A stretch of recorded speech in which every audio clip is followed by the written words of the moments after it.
You found it. Your home for the best content on your favorite team, the Fighting Tigers of LSU. Do us a favor. Subscribe to the channel. Leave your comments below. And be sure to smash that like button.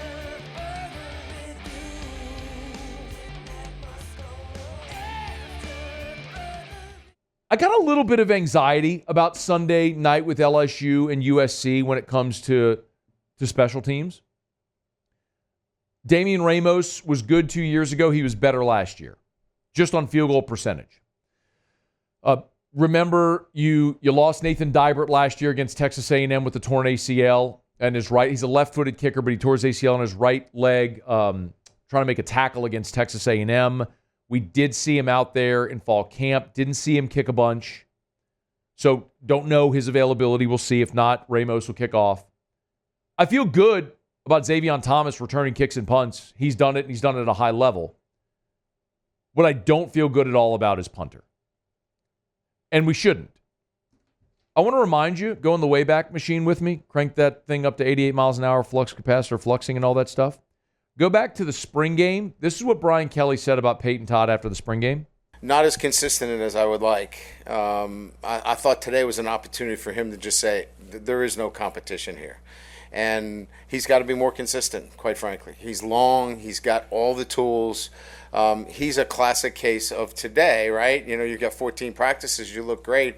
And today the ball was wobbling. It was not what I was looking for, nor was it what he was looking for either. He's a great kid. But look, it's about performance on Saturdays, and he's got to do a better job.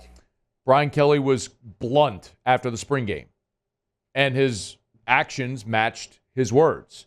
They went and signed Blake Oxendorf, who was all conference last year at Louisiana Tech.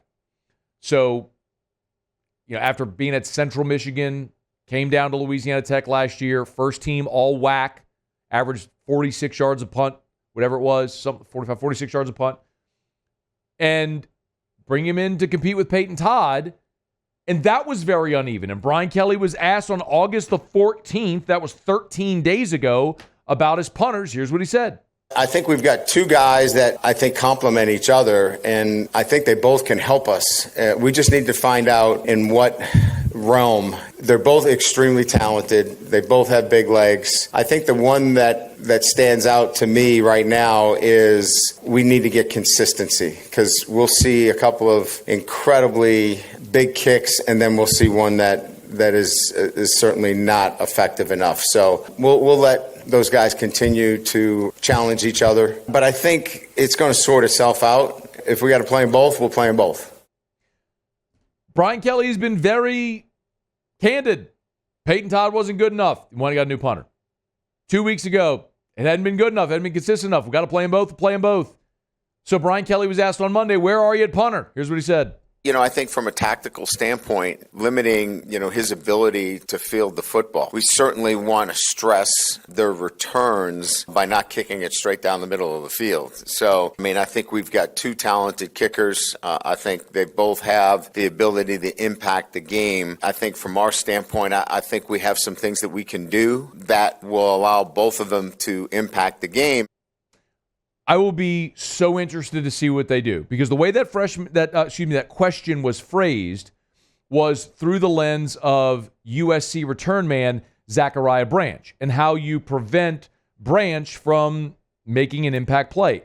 And quite honestly, it's something that I am a little leery about, because Branch was a freshman All-America returner a year ago, just like Xavier Thomas was 2 seasons ago at Mississippi State when he was a freshman All-America. And so you go into this game, and we have seen both, everybody that has gone out to practice, every single media member has seen Peyton Todd and Blake Oxendorf boom punts. Watched one on the far field where Oxendorf kicked one. I measured it 60 yards, what was 70 yards in the air. 70 in the air. Remember, you're 12 yards back thereabouts. You take your 2 steps, punt. That's a hell of a kick. And then the next one was a 90-degree angle. Probably would have netted 12 to 15 yards. So that's what Brian Kelly's talking about with the consistency. And when you don't see consistency, it's hard to know who do you run out there in a key spot. When you need to flip the field, you need a coffin corner. And if you miss hit and you hit a low liner and Zachariah Branch catches it coming up on the run, Now, all of a sudden, you're flipping the field or flipping the scoreboard. So I'm not trying to be an alarmist, but if you believe like I do that this should be a close game, and look, I mean, LSU was about a 6.5-point favorite all summer. Money has come in on SC. That's down to 4.5. You're talking about a one-score game. The hidden yardage or ability to change the scoreboard in special teams, that could be massively significant. So I am hoping that one of these guys just makes it very apparent who is going to be the guy. And I don't know the answer. My guess, when you heard Brian Kelly say, can you play the very beginning of that again, Muse, from Monday? I think from a tactical standpoint, limiting, his ability to field the football. We certainly want. From a tactical standpoint, limiting his ability to field the football. Remember, last year, LSU allowed 2 punt returns all year for -1 yards. Let's say that again. Last year, with Jay Bramlett, in 13 games, your opponents returned 2 punts for -1 yard. It wasn't always Bramblett's ability to kick it 60 yards. It was kicking it where they couldn't return it. So when Brian Kelly's saying tactically, so he can't return it, that's what he means. So where are you on the field? Here's what I think. I'm going to give you my opinion how I think that plays out. I think if you're at your own 20 and you need to boom one, I think Peyton Todd's your guy. I think he's got a monster leg. We've seen it consistently. And if you're standing at midfield and you're trying to pin one inside the 10, I think it's Oxendorf. That's my guess. If I had to say it, I'll give you a golf analogy. Peyton Todd's great off the tee. His short game stinks. I think Oxendorf's a guy that probably handles his irons a little bit better.